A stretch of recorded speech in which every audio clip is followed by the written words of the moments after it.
Hey everyone, I'm your fellow movie buff, and today we're going to be looking at the latest Disney Plus original Marvel series, Falcon and the Winter Soldier. Now this was actually supposed to be the first Marvel TV series to come out on Disney Plus, but it got delayed, and since it's more mainstream than WandaVision, a lot more people were very excited and hyped about this TV series. I'm going to first cover my general thoughts on this series with some spoiler-free talk, and then I'll get into spoilers for you guys who've already seen the series. This show takes place post-Endgame, and the entire purpose of this show explores what the world is like now without Captain America.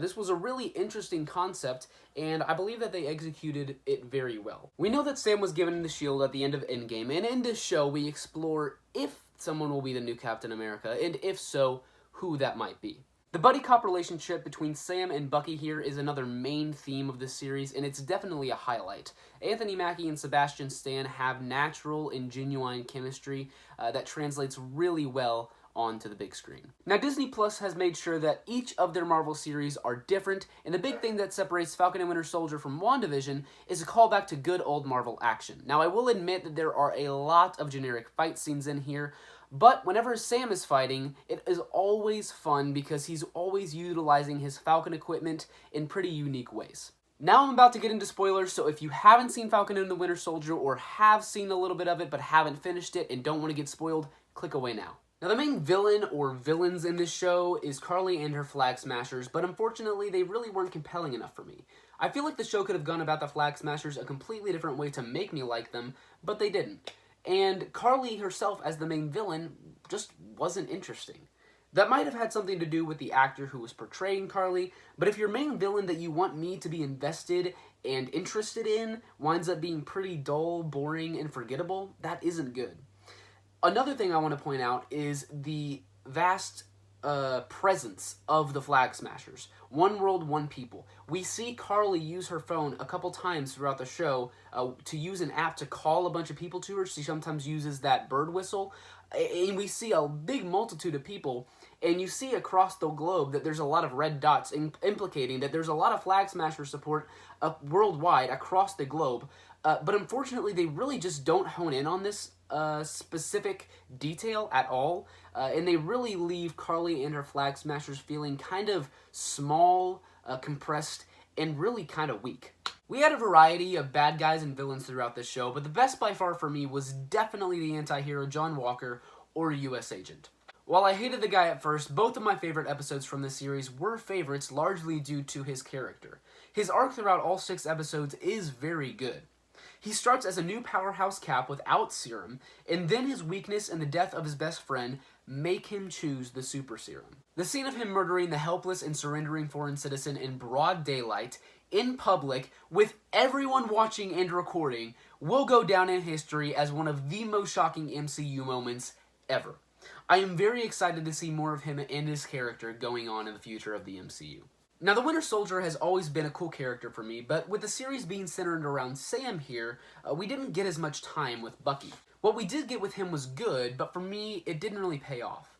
My biggest pet peeve about this character arc was when he had to tell Yori that he was the one that killed his son. I was expecting it to be an emotionally powerful moment, something that Marvel was easily capable of pulling off, but sadly it wasn't, and for me, it ended up being a pretty lackluster scene. Isaiah Bradley is the best surprise of this series, and it isn't even close. Showcasing someone exactly like Steve Rogers, a super soldier from decades ago, but black, was a perfect storyline, especially for Sam's character arc in this show. Isaiah literally did exactly what Steve did, ignoring orders and going to save his fellow soldiers, but instead of being held a hero as Steve was in the first Avenger, Isaiah is put in prison for 30 years. The social commentary here, especially with current events, makes this even more powerful. When he told Sam they will never let a black man be Captain America, I literally got chills down my spine because of how much sad truth there is in that statement. I absolutely loved Isaiah Bradley's character, and I'm sad we couldn't see him even more when he was younger. After several conversations with Isaiah, Sam really contemplates what it means to be Captain America and if he's ready to take up that mantle. While I know there's several people who really wanted Cap's mantle to lay to rest regardless of who took it up, I'm very glad that Sam decided to choose to be the new Cap. Captain America was my favorite Avenger pre-Endgame, and now post-Endgame, he's still my favorite Avenger, but this time as Sam. One of the best parts about the series finale by far was getting to see Sam's new suit, which is absolutely amazing, handcrafted by the Wakandans. I'm glad he was able to stick to his Falcon roots with the wings, while still being able to wield the shield, separating himself from becoming Steve 2.0. Now, when it comes to the finale in general, it wasn't all that great. A lot of things were thrown out of nowhere, for instance, Sharon being the power broker, and while it does make sense, Sharon's character throughout the show wasn't really that interesting, and therefore I wasn't as intrigued about this plot twist. There's a lot more I could say about this show, but I'm going to cut it off here so you guys don't have to listen to me talk for an hour straight. Overall, Falcon and the Winter Soldier was another good entry into the MCU, but not a great one. With a Captain America 4 now confirmed, which I am so excited about, and rumors of a second season of Falcon and the Winter Soldier in the works, there's plenty more of Sam and Bucky to come soon. While I would initially give this a 6 out of 10, the characters that I enjoyed and the standout themes that resonated with me resulted in my final score of a 7 for this series. I really hope you guys enjoyed my review of Falcon and the Winter Soldier. If you've seen this series, let me know your thoughts down in the comments below, or DM me if you want to get into more specifics.